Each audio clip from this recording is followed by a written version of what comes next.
That's one good thing we did. I think we let our children make their own choices. Didn't Oh, try yeah. to. Well, that was part of our philosophy that as responsible people, not necessarily adults, we thought they could make. And I can remember Janine one time. She says, "Why do you always make me make my own decisions?"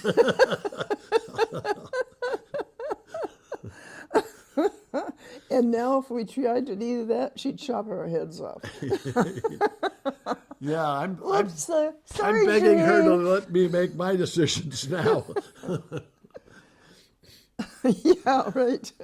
It's a change of roles. Yeah. As a parent, I enjoyed parenting of these 4 kids. They just made my heart sing. Well, that's probably a big part of this philosophy.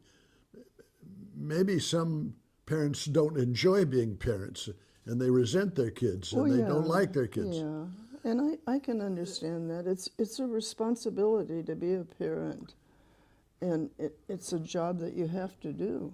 You treat them with respect. A lot of parents would neglect the kids or treat them poorly. And we always thought that the kids deserved to be treated well and with respect. And it didn't hurt to look out for their well-being, but you gave them as much responsibility as they were able to handle. Of course, in our case, love was a very important thing, the most important thing. We cared for the kids. We just loved having them around. So they rewarded us as we rewarded them. Well, we've been blessed with responsible human beings that we raised. And I've said it before, I had hoped in my later years that my parents had paid more attention to my schooling. And so I think we gave you enough attention in those that you wanted to do well in school, both academically and in extracurricular things. We had a great system for chores. No arguments. We made a big list on a sheet of paper, and then the kids' names were across. So like washing the dishes, if one of the kids was willing to wash the dishes that day, on that day they would put their initials in the box. And then the next day, that person was least obligated. If your name wasn't initialed recently, then it was your obligation to do it. And we kept that running list for the longest times.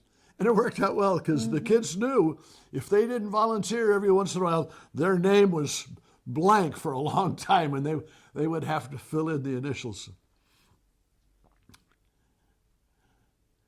Yeah, that list was very interesting to me. I bet you one of them's still floating around someplace.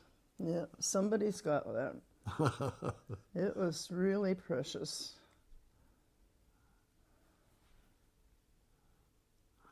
But I'm thinking about it now, that was kind of in our philosophy to let them make their choices. They could wash the dishes that night or they could not wash the dishes that night. But if they didn't, there was an accounting for it.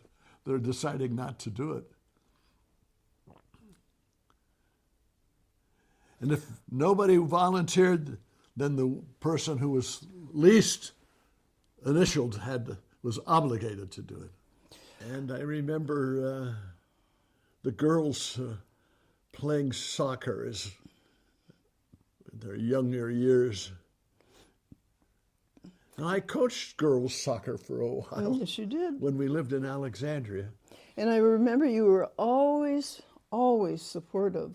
if they asked you for help with something pertaining to school, you never denied them. And one time, we were all out in the backyard on a project, and neighbor came by and said, "What are you doing? Why are you laying in those hoses on the ground?" And I said, "Oh, it's a school project, and they're assimilating railroad tracks." And they said, "Oh," like they understood. I don't remember that. But Gary never said, "No, I won't do that." He always helped the kids. And I was a good mom because I hugged them and I fed them, and that was what they wanted. And I scratched their back at night, and I'd go like this. I'd go like this, and then I'd go. And the kids would say, "No." They didn't like that last pat. That meant it was over. Yeah. Oh, well, you and I were active in Boy Scouts. We did a lot of canoeing and hiking. Built one of the canoes you hiked with. Yeah. It was really heavy, I think. Yes, it was. That was way too heavy. But And it was purple. Yeah, the purple plum.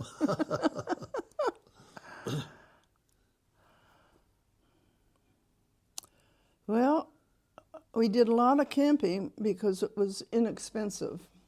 And we had a Volkswagen van, and we called it what did we call it? The Herbie-mobile? I think that was it, yeah. And it was green, and it took us miles and miles and miles and miles of camping.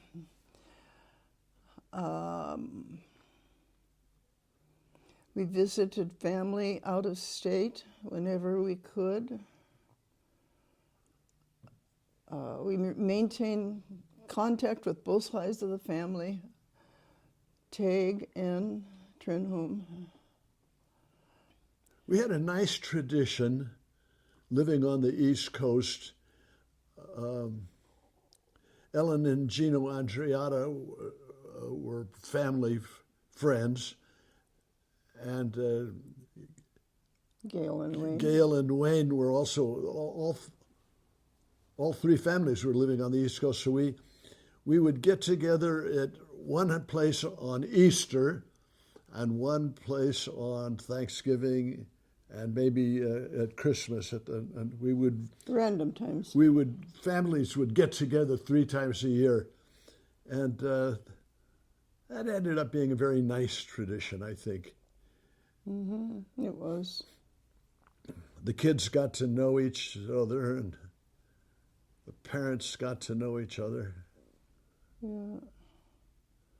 And all of the kids seemed to be well-functioning individuals to this day. None of them have been in jail as far as we know. Oh, and I don't care anymore. You could go to jail and I would mind it, but not the kids. They've flown the nest. They've fledged and made us very proud. Each one of them brought home people we learned to love. And one time, Basin said, I was telling somebody that I'm going to get together with my folks this weekend, and they said, "Oh, poor you." And you said, No, I like my parents. And they said, "You like your parents?" And Basin said, "Yeah, I do. I like being with my parents." And the person said, "What's your secret?" And Basin said, "Love." And love has carried us for many years. Yes, it has. Much more than stress. Much more than stress. Love reigns. And the kids still come to see us. Yeah, yeah. Like right now. And want us to be photographed? I would guess I'd love to see my mother, but I'm so plain. No, I'm not. I'm so special. I shouldn't be here. Oh, I don't believe I said that. I surprised myself. Was that a brag? Aw, I got a kiss. How about one here?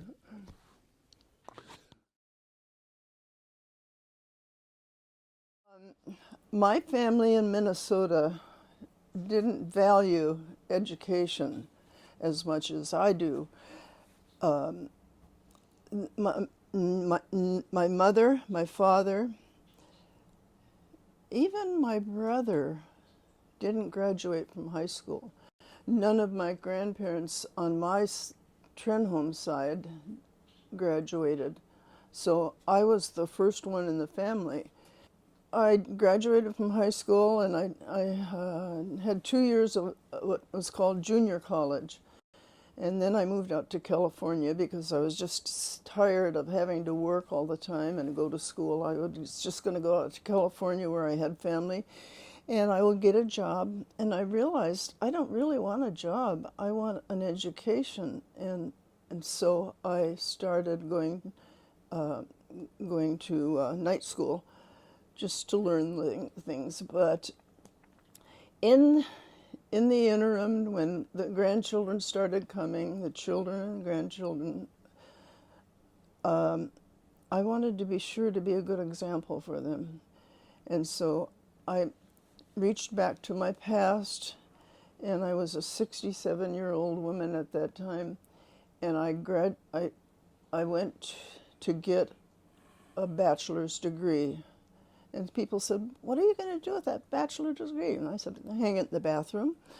And that's probably what I did. But anyway, the reason I went and got a degree is to be and somebody that my grandchildren would say, "Hey, if that's important to her, maybe it should be important to me." So I went to college just to show my kids that I value education, and I hope that they will follow suit.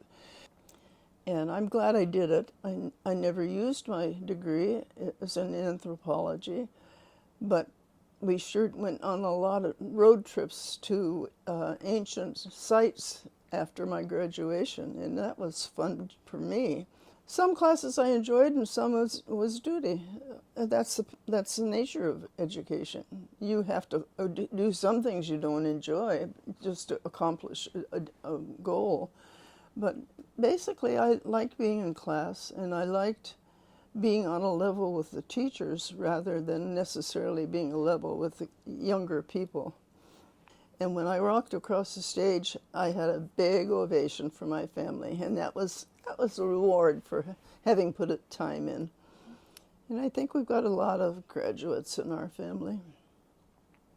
I feel I'm a pretty accomplished person, and I feel I'm a loved person, and I feel I'm a lover of persons. So that's me. That's my education. Just love. Just love.